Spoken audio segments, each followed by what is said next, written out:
Stock market में अगर आपको किसी भी टाइप की ट्रेडिंग करनी है तो उसके लिए आपको टेक्निकल एनालिसिस आनी चाहिए, और टेक्निकल एनालिसिस को समझने के लिए आपको कैंडलस्टिक्स आनी चाहिए।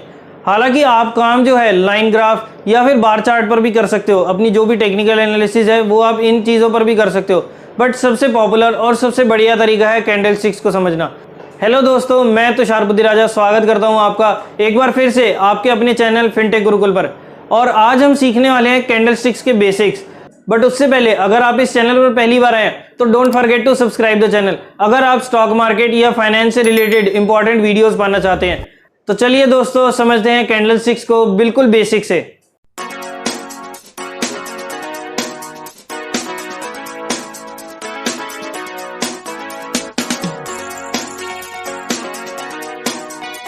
वैसे तो मैं 46 डे मूविंग एवरेज को कैसे यूज करके आप ट्रेडिंग से पैसा कमा सकते हैं इसके ऊपर वीडियो बनाने वाला था, बट उससे पहले मैंने सोचा कि काफी लोगों को 46 डे मूविंग एवरेज तो बाद की बात है, पहले चार्ट रीडिंग ही नहीं आती। तो सबसे पहले मुझे लगा कि आप लोगों को एक बार चार्ट रीडिंग सिखा दूं, उसके बाद हम आगे चलेंगे अपनी मूविंग एवरेज पर या आगे की टेक्निक्स को देखेंगे। तो इसीलिए आज मैंने कैंडलस्टिक्स के बेसिक्स पर भी ये वीडियो बनाई है, ताकि पहले आपके बेसिक्स क्लियर हो, उसके बाद हम आगे इसमें एडवांस चीजों पर चलें। और कैंडलस्टिक्स को समझने से पहले हमें टाइम फ्रेम को समझना होगा। टाइम फ्रेम क्या होता है? टाइम फ्रेम यानी कि जितने पीरियड के लिए, जितने टाइम के लिए आप एक चीज कर रहे हैं। मान लीजिए कि आप बैटिंग करने गए, क्रिकेट तो खेला ही होगा सबने। जैसे आप बैटिंग करने गए तो मान लीजिए आपने पहले दिन पहले मैच में आपने 1 घंटे तक बैटिंग करी, तो आपका टाइम फ्रेम हो गया 1 घंटे का। जैसे आप क्रीज पर आए तो आपका टाइम स्टार्ट हो गया, और जैसे आपने लास्ट बॉल खेली और आउट हो गए वो आपका टाइम स्टॉप हो जाएगा वहां पर। और जैसे ही आपने मान लीजिए पहले मैच में आपने 1 घंटा बैटिंग करी तो आपका टाइम फ्रेम उस मैच में हो गया 1 घंटे का। उसके बाद नेक्स्ट मैच में आपने केवल 15 मिनट के लिए बैटिंग करी तो उसमें आपका टाइम फ्रेम हो गया 15 मिनट का। यानी कि पहली बॉल से लेकर आखिरी बॉल तक जितनी देर आप बैटिंग करेंगे वो हमारा टाइम फ्रेम हो जाता है। तीसरे मैच में आपने पहली बॉल पर आउट हो गए तो यानी कि टाइम फ्रेम हो गया 1 मिनट का। और ऐसे ही आपको स्टॉक मार्केट में काफी सारे टाइम फ्रेम्स मिल जाएंगे, जैसे 1 मिनट, 3 मिनट, 5 मिनट, 15 मिनट, आधा घंटा, पौना घंटा, ये सब चीजें आपको टाइम फ्रेम में मिल जाएंगी।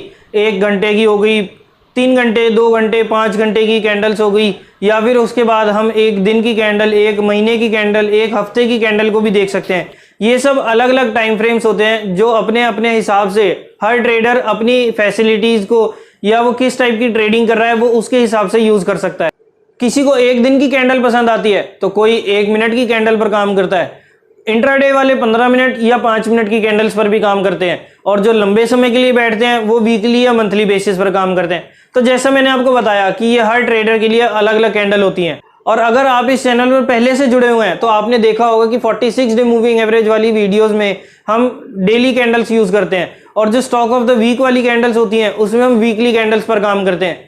तो जैसा मैंने आपको बताया कि हर ट्रेडर, हर इन्वेस्टर अपने हिसाब से अलग अलग कैंडल्स पर काम कर सकता है। तो ये तो हो गया कि टाइम फ्रेम क्या होता है। अब देखते हैं हम कैंडल क्या होती है।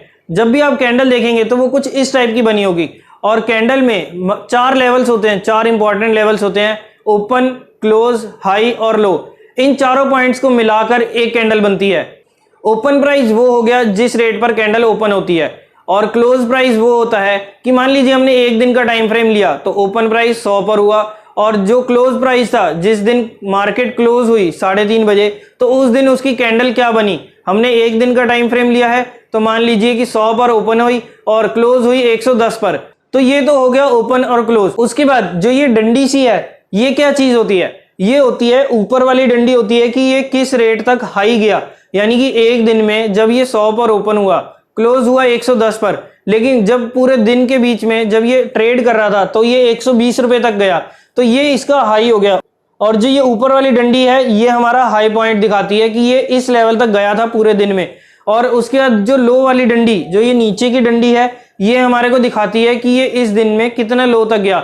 मान लीजिए ये गया था नीचे के लेवल्स तक 90 रुपए तक, तो ये जो नीचे के लेवल्स है ये हमारे 90 रुपए तक का लेवल आया, और ये होती है हमारी लो वाली डंडी। समझ आ रही है जो चीज मैं आपको बता रहा हूं? और अगर आपको ये चीज समझ आ रही है तो आपके दिमाग में एक क्वेश्चन जरूर आ रहा होगा कि कोई कैंडल रेड होती है तो कोई कैंडल ग्रीन होती है, ऐसा क्यों होता है? बिल्कुल यही चीज मेन है, और इसी के ऊपर पूरा कैंडलस्टिक चार्ट पैटर्न जो है बेस है।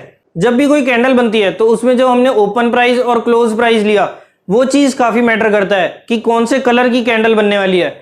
मान लीजिए ओपन हुआ 100 रुपये पर और क्लोज हुआ 110 पर, तो ओपन नीचे क्लोज ऊपर, तो यानी कि हमारी ग्रीन कैंडल बनेगी।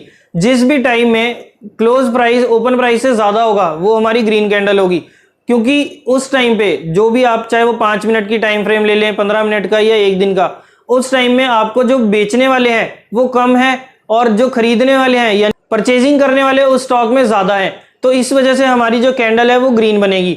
और अगर कोई रेड कैंडल बनती है तो यानी कि उसमें ओपन प्राइस जो है क्लोज प्राइस से ज्यादा है, यानी कि उसमें बेचने वाले ज्यादा होंगे और खरीदने वाले कम लोग हैं, तो वो इस टाइप से रेड कैंडल बनेगी। जो ग्रीन कैंडल बनती है उसे हम कहते हैं बुलिश कैंडल, और जो रेड कलर की कैंडल बनती है उसे हम कहते हैं बियरिश कैंडल। अब कैंडल के जो पार्ट्स होते हैं वो चीजों को समझते हैं। मान लीजिए ये एक कैंडल है, इसमें जो ये मोटा सा पार्ट नजर आ रहा है, जो पूरी बॉडी सा है, जो कलर्ड पार्ट है, इसे हम बॉडी कहते हैं। और जो ऊपर की और नीचे की डंडी है इसे हम विक्स कहते हैं या शैडो कहते हैं। अब आपके दिमाग में एक क्वेश्चन जरूर आना चाहिए, अगर आपको ये चीज समझ आ रही है, हेलो, हाँ जी, समझ आ रही है ना, क्वेश्चन जो चीज है, आपको ये चीज जरूर पता होनी चाहिए, आपके दिमाग में ये क्वेश्चन जरूर उठना चाहिए कि अगर सारी कैंडल्स इस टाइप से बनती हैं, ओपन क्लोज और ऊपर के हाई लो को देखकर, तो सारी कैंडल्स की शेप अलग अलग क्यों है? कोई लंबी कैंडल है तो कोई छोटी कैंडल है, किसी की ऊपर की डंडी लंबी है तो किसी की नीचे की डंडी लंबी है, किसी की बॉडी बिल्कुल छोटी सी पतली सी बन रही है लाइन के बराबर, तो किसी की काफी बड़ी बन जाती है जिसमें ऊपर और नीचे की डंडियां ही नहीं होती। तो ये सब चीजें आपके दिमाग में जरूर उठनी चाहिए। तो सुनो, काफी सारी अलग अलग टाइप्स की कैंडल होती हैं और काफी खतरनाक नामों वाली, जैसे डॉजी हो गई, हैमर हो गई, मारूबोजू होगी। बट आपको एक चीज बताऊं, सिंपल सी चीज है कि आपको इनमें से कोई भी कैंडल का नाम याद करने की कोई जरूरत नहीं है। जी हाँ, सही सुना आपने, अपनी चीजों को सिंपल रखो, कोई नाम याद करने की जरूरत नहीं है।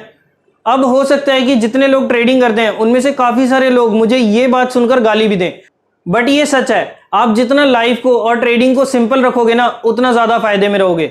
इन थ्योरी वाली चीजों को किताबों में ही रहने दो, प्रैक्टिकल चीजें काफी बार थ्योरी से हटकर होती हैं। और इसका सबसे बढ़िया एग्जांपल है कि जब हम स्कूल में पढ़ते थे तो हमने मैथ्स में काफी सारी चीजें पढ़ी हैं, जैसे ट्रिग्नोमेट्री हो गया, डिफरेंशिएशन हो गया, और पता नहीं क्या क्या अजीबोगरीब सी चीजें पढ़ी थी। बट क्या आप मुझे बता सकते हैं कि क्या उसका आपकी लाइफ में यूज आया? हाँ, हो सकता है कि 10 में से 2 या 3 लोगों को यूज भी आया हो, बट मेजोरिटी को इसका कोई यूज नहीं आया। हमें तो मैथ्स में सिर्फ प्लस माइनस मल्टीप्लाई और डिवाइड के अलावा इसमें के ज्यादा हमारे को कोई जरूरत भी नहीं पड़ती। और ऐसा ही है ये भी, इसमें भी हम अपनी चीजों को ज्यादा कॉम्प्लिकेट ना करते हुए चीजें सिंपल रखते हैं, आगे आराम से समझ आएगी। और इसके बारे में एक इंटरेस्टिंग चीज भी है कि अगर आपने इन चीजों को पता कर भी लिया, आपको सारी कैंडल्स के नाम समझ आ भी गए, कैसे वर्किंग होती है ये सब चीजें, बट फिर भी प्रैक्टिकल लाइफ में ना, जब आप स्टॉक मार्केट में ट्रेडिंग करने जाओगे तो काफी बार ऐसा होगा कि आप कैंडल्स को पकड़कर उनके हिसाब से ट्रेड भी नहीं कर पाओगे। तो जब हम चीजें प्रैक्टिकली उसको कर ही नहीं पा रहे तो हमें इसमें थ्योरी याद करने की जरूरत ही क्या है। और यही मेरा मोटिव भी है कि आपको ज्यादा से ज्यादा चीजें समझ आए और किसी भी टाइप की कंफ्यूजन ना हो, और मैं भी आपको वही चीजें समझाऊं जो थ्योरी में तो हो बट प्रैक्टिकल लाइफ में उनका यूज ज्यादा हो, तभी वो जो थ्योरी वाली चीजें हैं उनका फायदा है। और जब कैंडल एक के बाद एक बनती जाती है तो उसे कहते हैं हम कैंडल स्टिक चार्ट, और इसमें काफी सारे टाइप्स के पैटर्न बनते हैं, जैसे हेड एंड शोल्डर पैटर्न हो गया, double top pattern, double bottom pattern, cup and handle pattern, काफी सारे टाइप्स के पैटर्न बनते हैं जिसका यूज, जो चीज मैं आपको बता रहा हूं, जिसका यूज हम ट्रेडिंग में करके अच्छा खासा प्रॉफिट कमा सकते हैं। जिस चीज का फायदा है मैं वो चीज आपको बता रहा हूं। जो फालतू की चीजें हैं, जैसे हमारे को कैंडल स्टिक के नाम याद करने की कोई जरूरत नहीं है, तो मैं उसे आपको चीजें समझा भी नहीं रहा और उसी चीज को इग्नोर करने की दिखा रहा हूं, और आपको भी वो चीजें इग्नोर करनी चाहिए। जिस चीज का यूज है, जैसे पैटर्न्स हो गए, उनके बारे में हम कभी और किसी वीडियो में बात करेंगे, बट अभी के लिए आपको ये चीजें ध्यान रखनी है कि कैंडल स्टिक पैटर्न कैसे बनते हैं, कैंडल स्टिक चार्ट कैसे बनते हैं, उनका क्या यूज होता है और उनको यूज करके हम टेक्निकल एनालिसिस कैसे कर सकते हैं। और नेक्स्ट वीडियो में मैं आपको बताऊंगा कि ट्रेडिंग करने की कुछ बेस्ट बट सिंपल टेक्निक्स, जिसको आप यूज करके स्टॉक मार्केट से ट्रेडिंग करके एक बेटर इनकम, एक एक्स्ट्रा इनकम जनरेट कर सकते हो। बट आपको ये चीज ध्यान रखनी है कि अगर आपको स्टॉक मार्केट में पैसा जनरेट करना है ट्रेड करके, तो उसके लिए आपको चाहिए अपना डीमैट अकाउंट। और अगर आपने अभी तक डीमैट अकाउंट नहीं खुलवाया तो नीचे डिस्क्रिप्शन में आपको कुछ लिंक्स मिल जाएंगे, जिसपे आप क्लिक करके अपना डीमैट अकाउंट 5 से 10 मिनट के अंदर ओपन करवा सकते हो। बस इसके लिए कुछ चीजों की रिक्वायरमेंट है, जैसे पैन कार्ड हो गया, आधार कार्ड हो गया, एक बैंक अकाउंट चाहिए, बस उसके बाद आपका डीमैट अकाउंट ओपन हो जाएगा। देश का सबसे बड़ा full service broker angel broking, इसका लिंक भी आपको नीचे डिस्क्रिप्शन में मिल जाएगा, और एक उभरता हुआ सितारा एलिस ब्लू का लिंक भी आपको मिल जाएगा। मेरा प्रेफरेंस है कि आप किसी में भी जाएं, बट जाएं एक फुल सर्विस ब्रोकर के पास ही, जिसके साथ आपको काफ़ी सारी चीज़ें, अगर किसी चीज़ में आप अटक जाते हैं तो आपको पास कोई फ़ोन करने वाला बंदा होना चाहिए जिसको आप फ़ोन करके समझ सकें कि हाँ भाई मेरी ये चीज़ फंस गई है। क्योंकि कस्टमर सपोर्ट मैंने जहाँ तक देखा है कि ये जो डिस्काउंट ब्रोकर्स होते हैं ना, इनका काफ़ी सारा कस्टमर सपोर्ट जो है मुझे अच्छा नहीं लगा। किसी भी चीज़ में अगर दिक्कत आ जाए तो उनको मेल पे मेल करते रहो, क्योंकि उनका कॉन्टैक्ट नंबर एक होता है। जैसे मेरे पास ज़ीरोधा का अकाउंट भी है, तो ज़ीरोधा में अगर उनको फ़ोन करो ना तो वो बोलते हैं कि हमारा कुछ दिनों के लिए नंबर चल रहा है, उसके बाद हमारा सारा सिस्टम मेल पर आ जाएगा।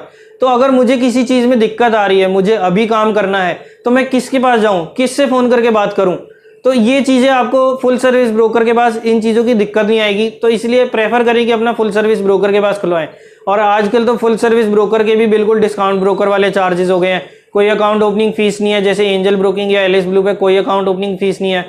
उसके अलावा आप इनके साथ जो एनुअल मेंटेनेंस चार्जेस होते हैं वो भी इन दोनों के बराबर हैं। ट्रेड के जो चार्जेस हैं वो भी इनके बराबर हैं। तो हम फिर इस चीज़ का फ़ायदा उठाएं ना कि अगर हमारे को कस्टमर सपोर्ट अच्छा मिल जाए तो हम फुल सर्विस ब्रोकर के पास जाएंगे।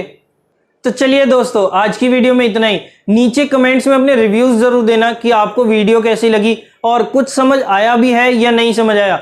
कुछ आया तो भी आप मुझे नीचे कमेंट्स में बता सकते हैं, और अगर किसी चीज़ में आपको कोई दिक्कत आ रही है तो वो भी आप नीचे अपनी कंफ्यूजन या क्वेश्चंस जो भी हैं वो आप नीचे कमेंट्स में पूछ सकते हैं। मैं हूं ना आपके सारे क्वेश्चंस क्वेरीज को सॉल्व करने के लिए।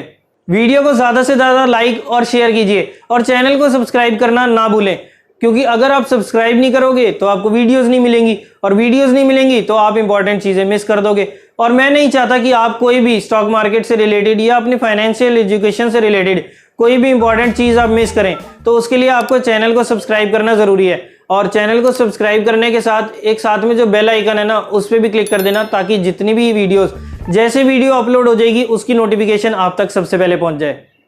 तो चलिए दोस्तों, आज की वीडियो में इतना ही। मैं तुषार बुद्धि राजा आपसे लेता हूं इजाजत। Bye bye and take care.